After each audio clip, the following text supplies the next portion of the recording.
this folder, I didn't even see it. Yeah. Okay, you're good. We got it. Okay, hold on here.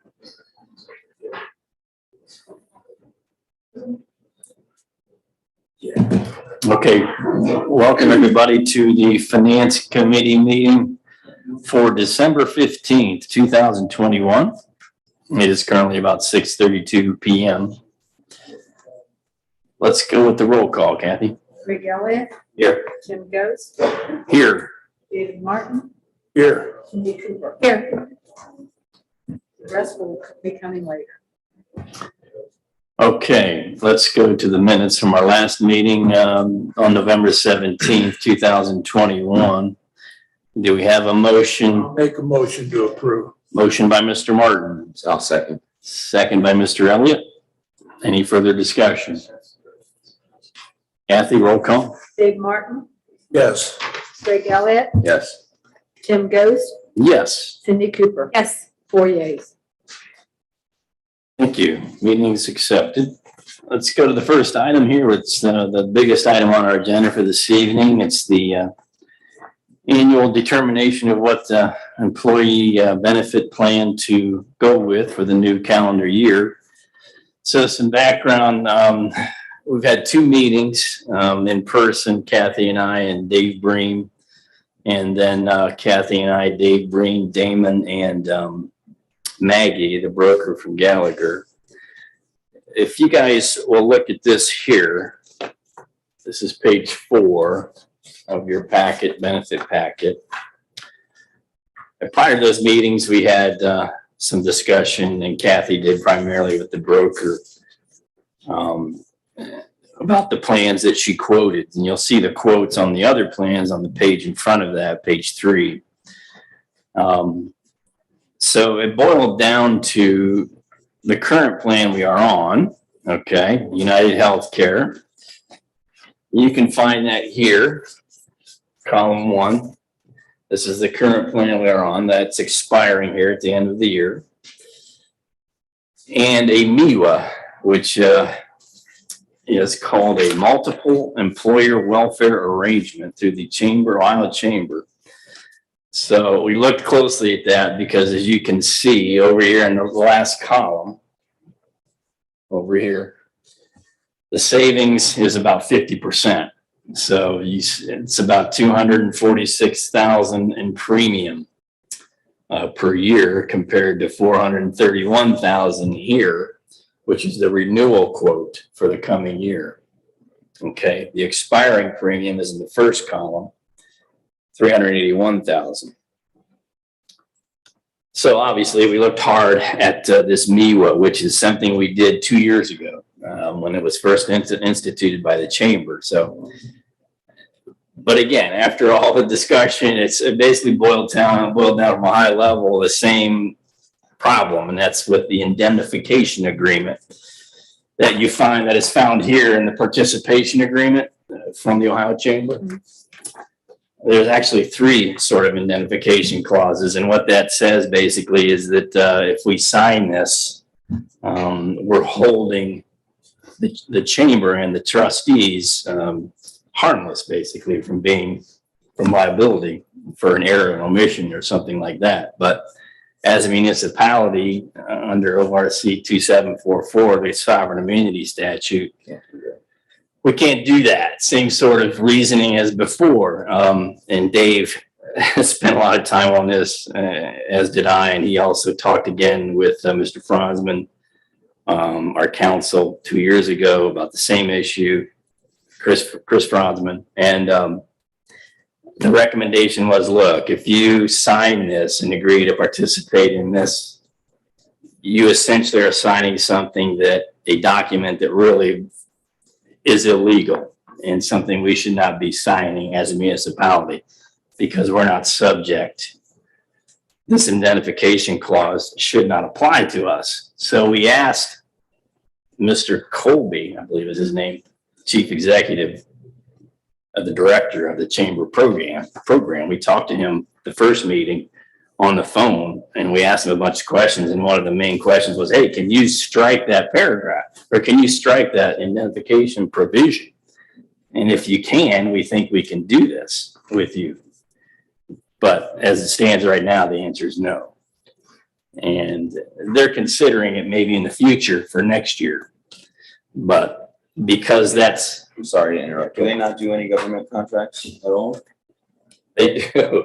There is 3 municipalities that they did cite that had business with them. Yeah, And those municipalities signed the agreement giving indemnification. right. New London, Hebron, and Utica are the 3 area municipalities. So we asked them that question, why did they decide to sign it? Or what can you tell us? Did they vet all this? Did they have their legal counsel really take an in-depth and get down in the weeds and really explore this contract? She didn't have an answer to that, essentially. Maybe they weren't concerned about it. And maybe they didn't do their due diligence like I think we have. So they're in it, but we're recommending, Kathy and I and Mr. Bream, after our meeting last night, Mr. Capel, that we don't go that route for those reasons primarily, and that we go with the renewal in the same plan, which is here in a second column. Okay, and that's the 431,000 annual premium. That's 35,000 per month, I believe. Benefits are the same except for, I think the deductible is up The slightly. deductible goes up. It goes from, if you look here a little bit lower, the deductible section, it goes from currently 4,500 to 5,000 on the single person, and then the family is 9 to 10. from 9 to 10, right? And the drug card's the same. Same prescriptions, no Yeah. change. That's the other thing too. We got into asking Maggie and Mr. Colby about the MIWA. Are the coverages the same as well? And we asked for the actual policies, but they can't really produce the actual policy language until we sign up with the plan. So we weren't really able to get a good look at whether the policy was going to be providing the same kind of coverage, but we did get the exclusionary language, and the exclusions match up from that standpoint. But So hung up on how my professional experience is the government doesn't indemnify anybody, any government. So I'm not sure how those 3 municipalities signed up for this agreement. it's a good question. We were not able to get an answer to that. The only way you can answer that is to try and talk to someone over there. There's no indemnification and there's no limits on their liability either. Yeah, and then because that we're all in this together, this chamber plan, this MIWA plan, doesn't matter if you're a municipality or a business, small business with under 50 employees, they can still do this. Because we're all in it together, you have to sign the same contract. Gotcha. They will not amend the contract, this participation agreement. Going forward, we have good news. We believe, but she's going to try really hard next year to have them do 2 plans, one for municipalities, one for everyone else, and get both letters approved through Department of Insurance, so that we Yeah. would be able to join them next year. Okay. But it will take time, and we're just out of time. Yeah. So those are the details on the plan. I think we have an ordinance here, Well, we'll It's have a- to do it's a a motion resolution. and a vote. just a motion and vote in our Yeah. regular council meeting coming up. Right. We'll have the same discussion. Maybe Damon and Dave Brink can add some more detail, and the mayor as well, but that's going to be our recommendation from our little subcommittee recommendation. It's kind of depressing that we're paying a 13% increase for more expensive service. Exactly. The only thing I see that's a benefit is you get your first 4 visits of urgent care paid for, as opposed to your first 2, which is on the existing plan. But that's the only benefit. Mhm. You have additional visits for primary care, specialty visits, things like that. I did a little market survey of my own as an insurance agent, and the average increase in these healthcare premiums for this kind of group is anywhere between 12 and 16%. So this is right in there, about 13. So, it's reasonable from that standpoint. And if you look at the very, very front page, you can see the different plans that she tried to quote, like some of the. The page in front, those are the other quotes, that the other players on the left, the carriers that she looked at. The two at the bottom, Aetna and MedMutual, MIWA, declined to quote. The others did provide quotes. You see a couple there that are a little bit less in price, but if you go all the way to the right, example, like the Anthem, the third one down, Anthem, it's $34,662 per month compared to this renewal we're going to propose at $35,993. But it's an HSA, which poses problems with the folks that are in the Social Security plan, and plus the deductibles here on the right are higher as well. Can you explain that Social Security piece? Well, I was gonna If, say, if you're, if you're on Social Security, either Part A or Part B, you can be in an HSA plan, but you cannot participate as far as making contributions to it, and you cannot accept contributions from an employer. So then you have a higher deductible and no benefit, and you can't save for it. and you can't Get save no for it. pre-tax. Yeah.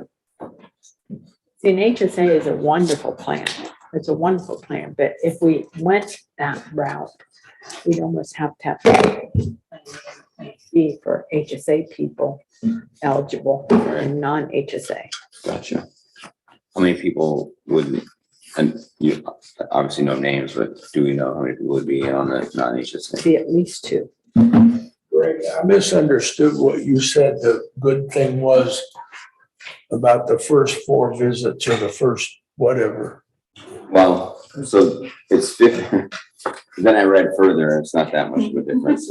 So on the existing plan, it's the first 3 visits, there's no charge, but then it's the first 4 visits, but then there's a copay.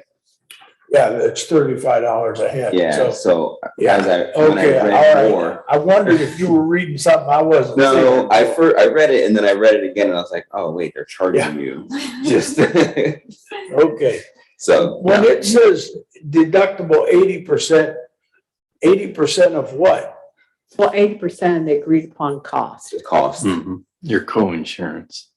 is what you you pay until you reach your max out of pocket. Okay, all right. They pay the Oh, they 80, they pay the 80, 80%. They pay you pay 80, the you pay 20 20 until you reach your Your maximum. max for out the of pocket. All right, thank you. year. Mhm. What is the max out of pocket? Well, with this renewal, like it's 7,000. single, looks like 8,300, Oh, I see it. Yeah. 16,600. So see, you'd have to. It's 8,100 and 16,200 now. 20% of some of X until it reaches. well, So know you that. spend 16,000 out of your own pocket, Mhm. or 8,000 if you're single. So that just went up a couple $100 from last year. Yeah. The out of pocket. The out of pocket limit. did, yeah. Now, in terms of the village versus the employee payment, the participation and the premium payment, that's unchanged. Well, that was the next question I was going to ask. Right now, employees pay 5% Mhm. and they pay 5% for children, but spouses are paying 7.5%. And that was the other question. Do you want to leave it the same? Or do you want everyone to be 5? Or you tell me what you want. Explain that again. I'm sorry. The employees, like for a single person, they pay 5% of the premium.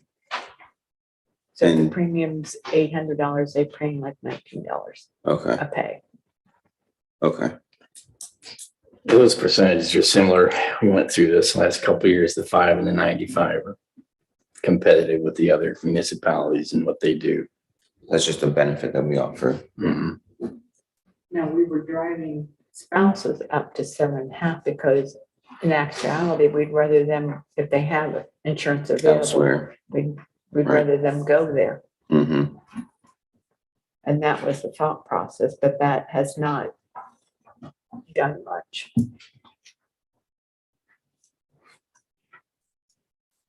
I just explained this, Mr. Mayor, as I talked earlier today, so you have any questions? I don't. So the subcommittee, as I mentioned to them earlier, we recommended last night that we could come here and recommend this same plan with the increase. Unfortunately, it's about a 13% increase. And again, I explained the reasons going into the MEWA and how we looked at that and why we were not pursuing that due to the immunity clause, indemnification clause. I think with the 5 and the 95, I don't see a need to change that at this point. What spouses stay at 7? And the spouses at 7.5. In other words, those remain unchanged unless Okay. anyone else had a reason to change it. The only thing, well, I know my company does this, and I think other companies are doing this, is we only charge that higher rate if a spouse is eligible for insurance Someplace else? someplace else.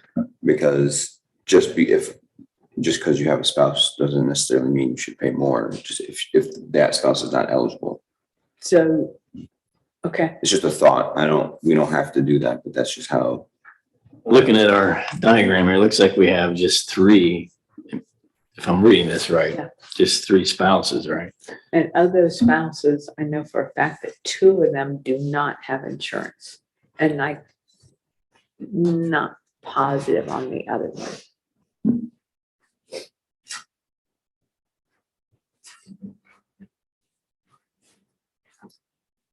Okay, well, I'm inclined to leave those items the same as is. Yeah, I'm fine with that.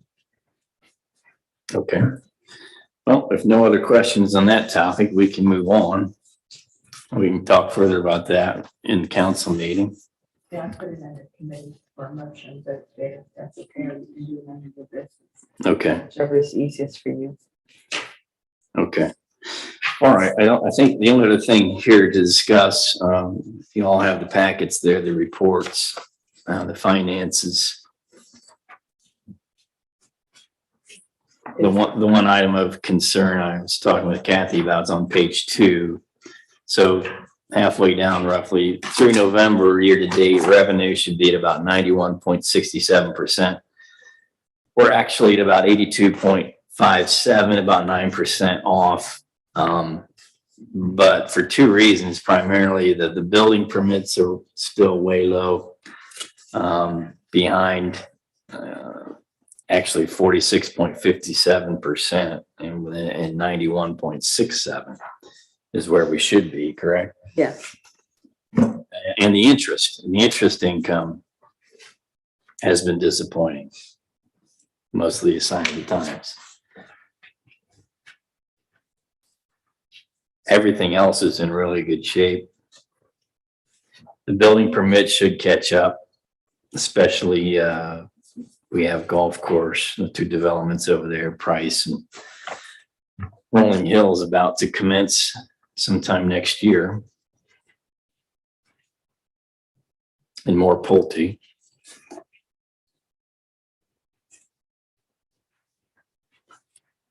I did not notice any other glaring issues there.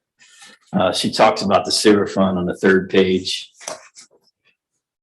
That's doing really well.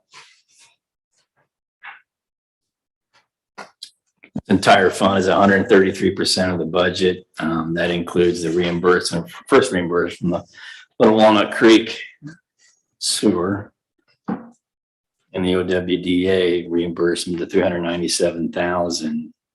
But even removing those, if I understand it correctly, we're still at, it's at 91.67, right? 97.31. Not here, yes.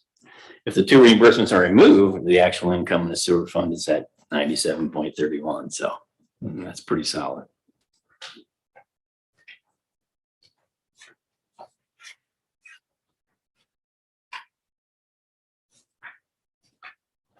You want to bring to their attention that the 4th amended, that is of the appropriations. Yeah, go ahead. I was gonna have you explain There's that a fourth amended on here. It is not real money.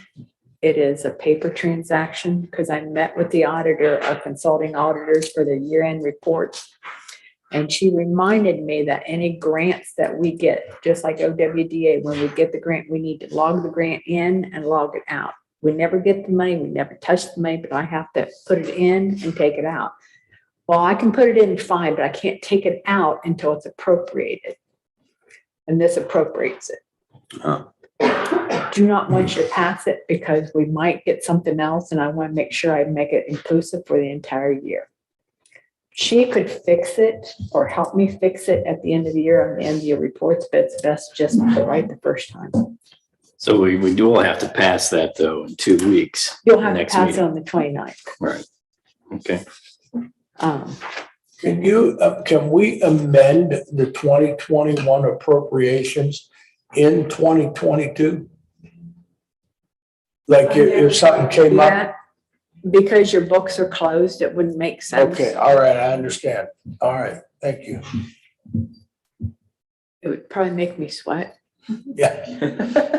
But we are meeting on the 29th. We're meeting on the 29th, to my knowledge, so we can just do it. It'll be 2 minutes to do it.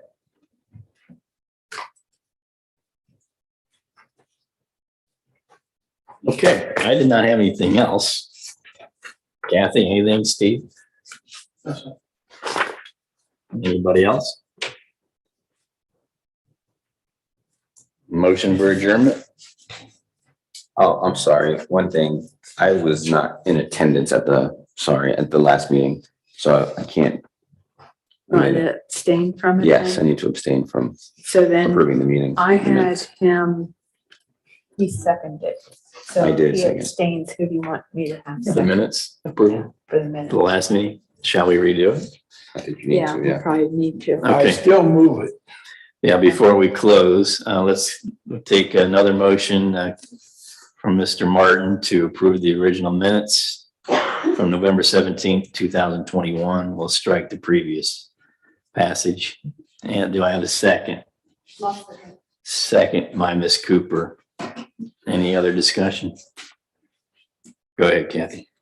Dave Martin, Yes. Cindy Cooper. Yes. Greg Elliott, abstain. Joe St. John, Yes. Tim Ghost. Yes, So it'll be 4 yeas, 1 abstention. minutes approved. I'll make the motion to adjourn. Motion by Mr. Elliott, Second. second by Ms. Cooper. Go ahead, Kathy. Greg Elliott, Yes. Cindy Cooper. Yes. Dave Martin, Yes. Joe St. John, Yes. Tim Ghost. Yes, 5 yeas. meeting adjourned.